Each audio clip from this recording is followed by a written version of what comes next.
Castlevania, an animated 4-season TV show from 2017 to 2021. It is based on a long-standing platformer series that was one of the progenitors of the Metroidvania.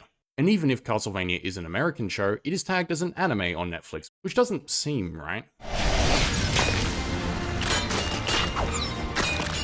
You know what? I stand corrected. It is definitely an anime.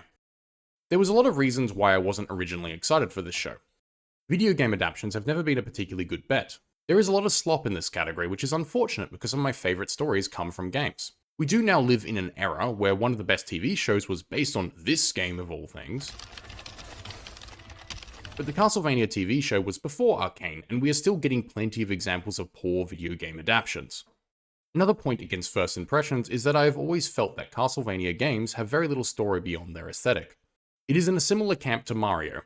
Some releases have the potential for great storytelling, but most of the works, especially the mainline ones, don't do much with the story beyond a justification for gameplay. Bowser kidnaps Peach, now you have to travel through a bunch of fun worlds to save her. It is perfectly functional as the plot, because the plot is not the focus of the game. You just have the looming question of, what are you adapting for a TV show? Castlevania is similar. There's this guy called Dracula who has a big crazy castle full of evil monsters and needs to be stopped. That's an easy excuse for some open-ended explorative gameplay, but you're going to have to do a whole lot of additional work to build a plot that is meant for a TV show. Especially as with a lot of Metroidvanias, their story is baked more into the environment and atmosphere than the explicit narrative. And that is just hard to translate. There is some good storytelling to pull from the Castlevania games, but this series has also brought us banger lines such as, "A bad world filled with evil." And I don't know about you, but I have grown very cynical of any show that uses an existing intellectual property. It is exhausting to sift through the amount of terrible sequels and remakes.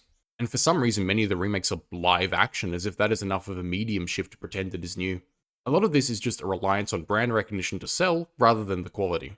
That doesn't mean you can't have a good remake or addition to an intellectual property. Even the worst betrayals can be mended by a good show. But the cynicism of whether something is a corporate move or a creative move will always be in the back of my mind.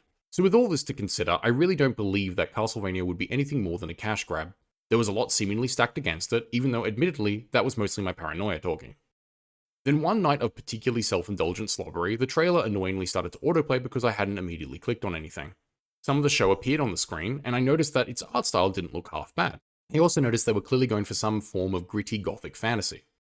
I do like my Bloodborne. I do like The Witcher, not that one. I've played a couple games of Vampire the Masquerade. Maybe this show would do something for me, even if it is just the aesthetic. So I checked it out, and I was pleasantly surprised.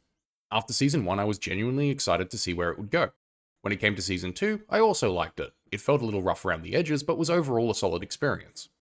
Then Season 3 happened, and that one wasn't as good. Then Season 4 happened. The fight scenes in Season 4 were some of the best in the show. Yeah, I'm reaching, it was bad. I still enjoyed my time with this show. Throughout these reviews, I will be singing a lot of praise, even in the later seasons. Castlevania gets plenty of things right, but it also fails at a hell of a lot, and there is a clear drop in quality as we progress through the seasons. I got frustrated with this show. There is so much potential. The first episode of Season 1 alone demonstrates this. However, it just didn't quite get there, and now I really want to talk, well, vent about it. I plan to break down all 4 seasons, look at the good, look at the bad, see what it was trying to do and why it failed. Because man, I'm imagining a universe where this show was good. I don't think it even needed to change that much to be great. That's what frustrates me. Well, Season 4 may need a sledgehammer to it, but the rest, little tweaks. This video will be analysing the first season, so let's get into it. Actually no, before we start, it is important to acknowledge the length of Season 1. It's short, it's only 4 20-minute episodes. Plenty of audience members were probably confused with the question of, that's it? The script was originally intended for a single 80-minute film in 2007. That project went into development hell, but eventually much later, a deal was negotiated with Netflix for a TV show. And so Castlevania as we know it had its first season released in 2017. The original screenplay was mostly retained, and Season 1 is said to be a chopped up version of the script transposed over 4 episodes of television. Season 1 is basically a pilot for the show, but at least the length doesn't affect the writing. Season 1 completes a full story, sets up multiple characters, and the core conflict of Season 2. It achieves what it needs to achieve. Anyway, we should probably get to actually analysing the show. I really thought a Season 1 analysis would be hard to fill an entire video for because of its length, but apparently I just ramble. So let's get into the... Actually, one last thing to clarify. Castlevania is an adaptation, but I will not be talking about the games or how good an adaptation it is. Any adaptation needs to be able to stand on its own, separate from its source material. I've been playing some of the games while writing this review, and they have informed some points. However, these reviews are about how good the television show is, not how good the television show is at portraying the events or characters of the games. I think that's the last distraction. Let's start the review. Castlevania opens on a harrowing sight. Dozens of stake skeletons line a road. Bats begin to flit past, multiplying in number until they flood the screen. A woman cautiously moves through this landscape. She stands before a grandiose door, and as she looks up, we cut to a full view of the castle, Dracula's castle. This show knows how to do an opening. In a few seconds, we establish a lot with only visuals. The destruction Dracula has reaped, which reflects the type of person he is, the technology and the magic this castle possesses, and we characterize Lisa as someone not unfazed by what she is witnessing, but driven enough to approach this dangerous locale. Lisa enters the castle and meets with the great Vlad Dracula Tepesh. He is overly dramatic. I am Vlad Dracula Tepesh, and I do not get many visitors. But I guess if you are a vampire in a castle like this, who dresses like this, and does something that is as excessive as staking hundreds of people outside your home, you are a person with a desire for the theatrics. This is definitely one of my favorite parts when a show or film portrays Dracula. There's always just so much of him.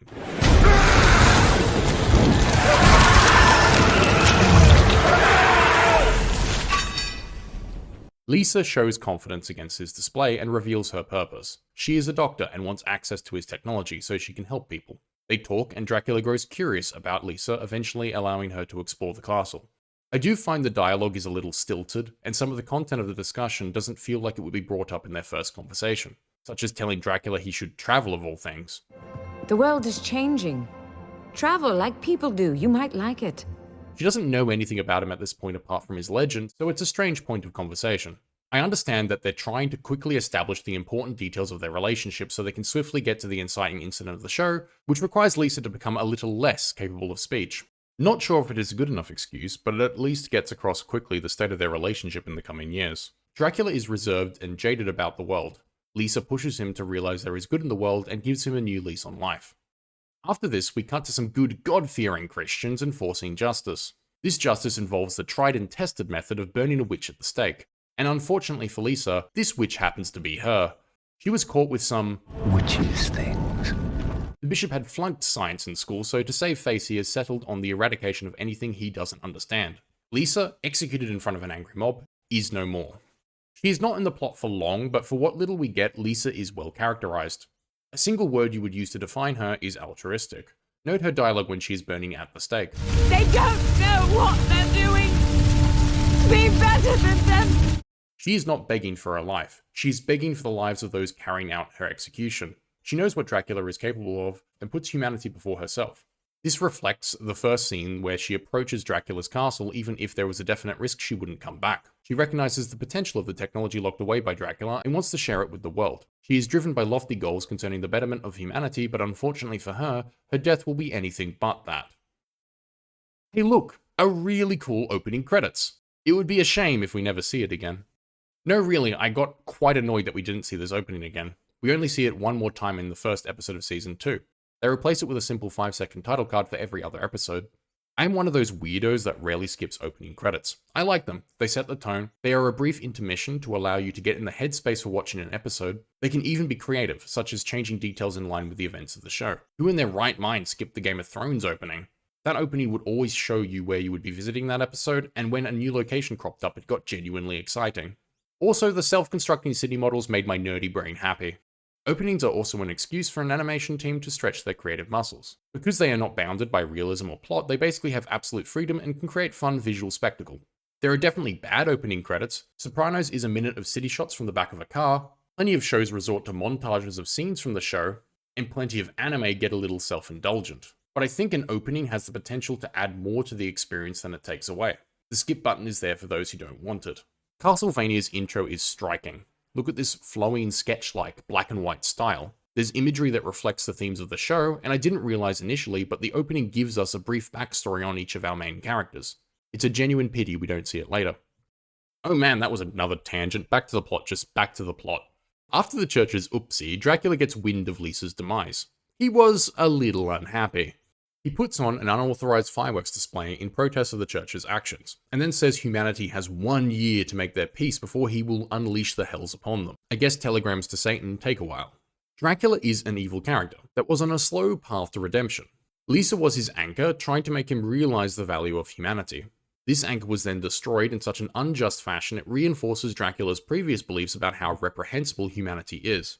I like the way the show used travel as a through line for Dracula empathizing with the human experience. She said to me, if you would love me as a man, then live as a man. Travel as a man.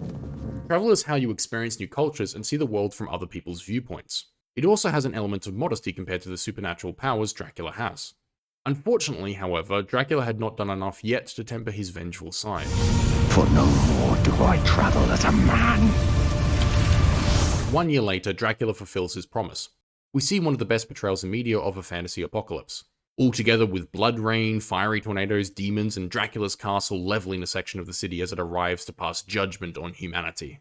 This is an awesome scene, and it is important to establish the level of destruction Dracula can generate. The stakes now feel very real. Our villain, Vlad Dracula Tepesh, and the conflict of the show has now officially been set up. The plot of the rest of the season doesn't directly concern Dracula, but instead we see the results of the war he is waging on humanity. These last 3 episodes also introduce our 3 heroes, who are the primary protagonists for all 4 seasons of the show. They are as follows. Trevor Belmont, a Dungeons & Dragons fighter with an overly generous DM. Alucard, who is my anime OC. And Cypher, the actual avatar.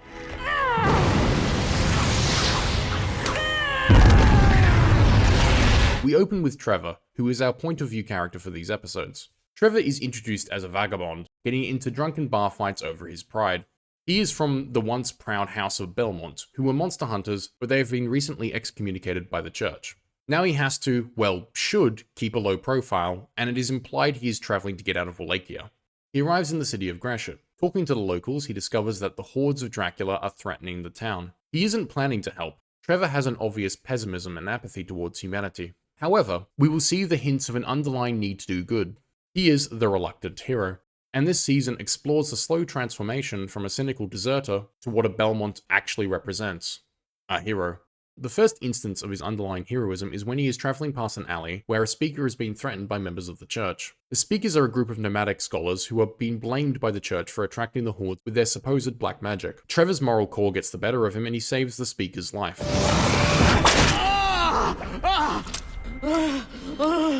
You too were on the receiving end of a rather unwelcome insertion in the ocular region. Helping this individual pulls Trevor into the conflict as the speaker's elder requests aid from him. The speakers are here in Gresham because they are investigating an old prophecy of a sleeping soldier, who could potentially save the world from Dracula's hordes. While investigating, one of the speakers has gone missing and is yet to return. Trevor only agrees to recover the speaker because it might encourage them to leave town and save their lives from a potential execution by the hand of the church. This is the second instance of his reluctant heroism. These 2 scenes build a microcosm of his arc this season, where it all culminates in the final episode. He eventually decides to help the town during the night's invasion. Even if the world beats him down, even if things may seem dire, he cannot sit idly by. There are people in danger, he has to represent his family's name, and save those people from monsters, whether the monsters are demons of the night or the people themselves. Trevor is a very straightforward character with a simple arc, but his arc was effectively communicated. The speaker that went beneath the city is Cypher Belnades, our second hero. When it comes to Cypher, we don't get much characterization. She acts more as a voice of the speakers rather than her own self, similar to the Elder. There is a lot more work done with her in later seasons, just not much right now. The only character we do get is a little confused. There is a focus on her believing Trevor to be rude, even though the justification for it is pretty weak. After Trevor defeats a Cyclops, Cypher accuses him of climbing on her. This is the offending moment. I personally would allow someone to do that to save my life. Seems pretty minor. Also, future mentions of him being rude seem strange. They may be true, but the stakes of the plot at this point feel like this wouldn't be anyone's focus. The town might be destroyed tomorrow, Cypher. Your lives are in danger. I understand what they are going for. It's a little bit of conflict between the characters as Cypher thinks of Trevor as untrustworthy. And then, in later scenes of the town's defense, Cypher comes around, realizing Trevor can actually help and was pivotal in saving the day. Unfortunately, it instead makes her seem petty. Cypher, He saved your life. He's rude. She is a little petty in later seasons,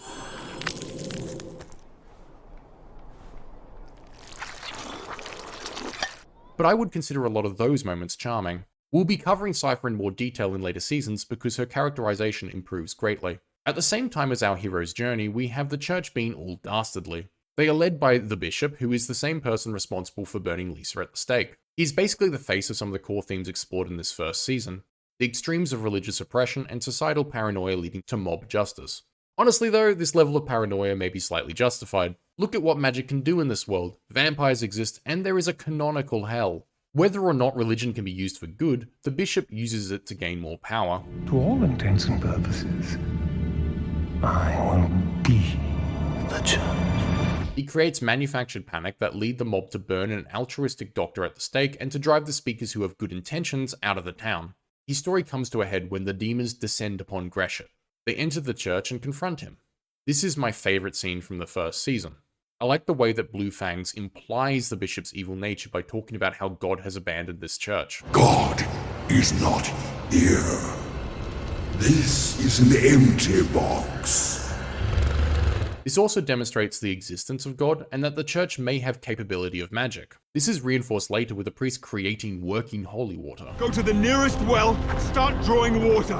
You know what to do with water, yes? That's some juicy world building. What would religion look like in a world where there is evidence that God exists, or at a minimum, there is a form of holy magic that priests can channel? Unfortunately, very little is done with this concept in later seasons. The themes about religion set up this season are basically dropped as well. We will see this problem a few times in Castlevania. This show sets up a lot of cool concepts, but doesn't do much with them. Another example of a dropped idea is the presentation of modern technology in Dracula's castle and underneath Gresham. It hints at a bygone era. The idea that this kind of technology exists in a medieval setting opens potential storylines, but no, it's not really mentioned again. I wouldn't say this is a problem on its own. A show isn't required to explore every small thing brought up, but there's something cool just sitting there that they can use, and they just don't. Anyway, where was I? Ah yes, the bishop dies. Let me kiss you. Gresham is now officially under attack. At this point in the story, the night has fallen and demons descend upon Gresham. Trevor has taken up the Belmont mantle, and the speakers, refusing to leave town, plan to defend it as well.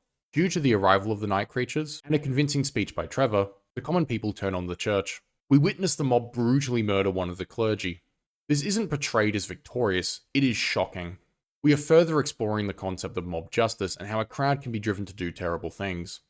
In the same way a group of people were driven to burn Lisa at the stake, a group of people are driven to brutally murder someone else the instant the tide shifts, even if this could be considered a good outcome.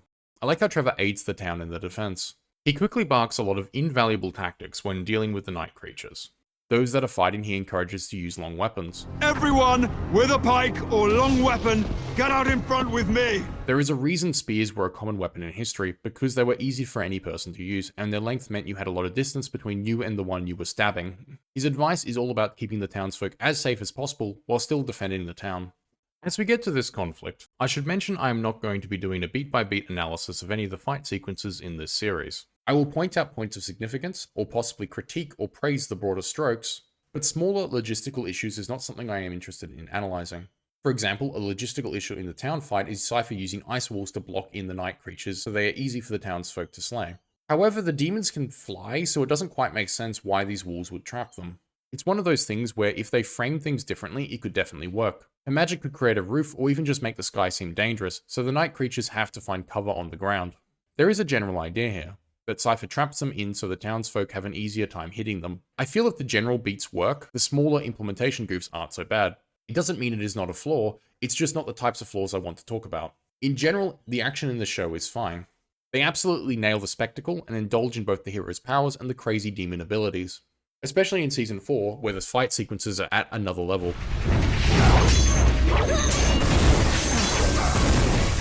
However, you will occasionally raise an eyebrow at some of the minor decisions being made, or there is maybe a moment of, shouldn't she have done that thing she can do here?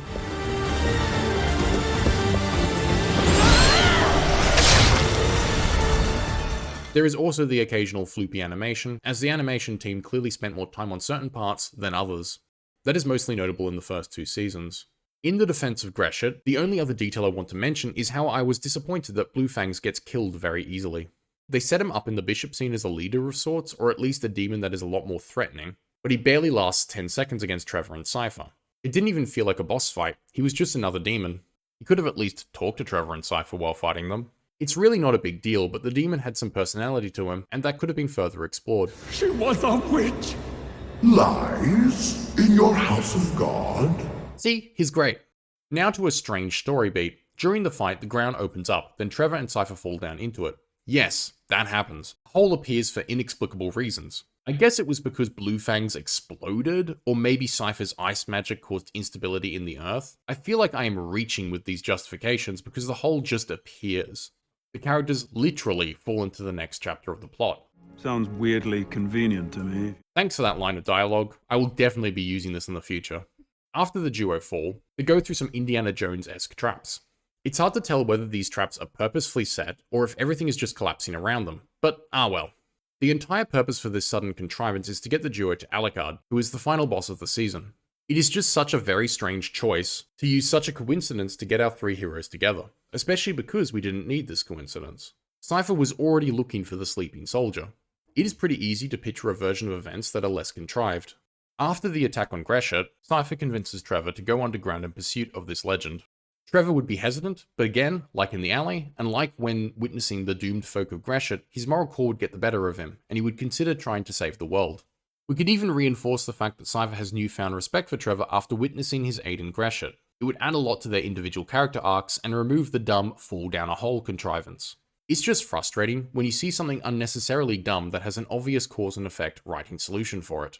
And we will see another major contrivance that shares similar traits to this one in Season 2, so it is important to flag this. Trevor and Cypher then run into the sleeping soldier that turns out to be our favourite elven pretty boy, Alucard. There is conflict, as it is discovered Alucard is both a vampire and Dracula's son. Alucard fights them to test them, I guess, and they eventually come to an agreement that they should work together to stop Dracula. Credit where it is due, the fight sequence between Alucard and Trevor is pretty awesome. Really shows off both characters' movesets, has some nice nods to the games, and is probably the best action set piece this season.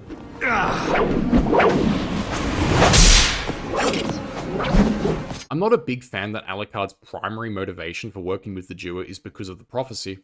The sleeping soldier will be met by a hunter and a scholar. It feels arbitrary. The bones tell me I should come with you. There's enough reason for Alucard to see value of working with a Belmont and a speaker magician. A grounded motivation is usually more satisfying than a wishy-washy "the stars are telling me to come with you." Also, this prophecy, and prophecies in general, aren't revisited after this season. It's just never mentioned again, which makes it being a primary motivation even stranger. We end Season 1 with a classic sexy hero walk towards the camera. Castlevania Season 1. Even with the occasional problem, it is a solid piece of television. They've realized the gothic aesthetic of the games, the show and its animation looks great. The violence was brutal and added to the gritty tone, and the action set pieces were well constructed. And the themes and world building being explored were thought-provoking. And just because a lot of these ideas are wasted or dropped later does not mean it is the fault of Season 1. Yeah, we had a few contrivances and a little bit of strange character work, but after I watched it, I was very excited for what the later seasons would hold. Let's see how they do.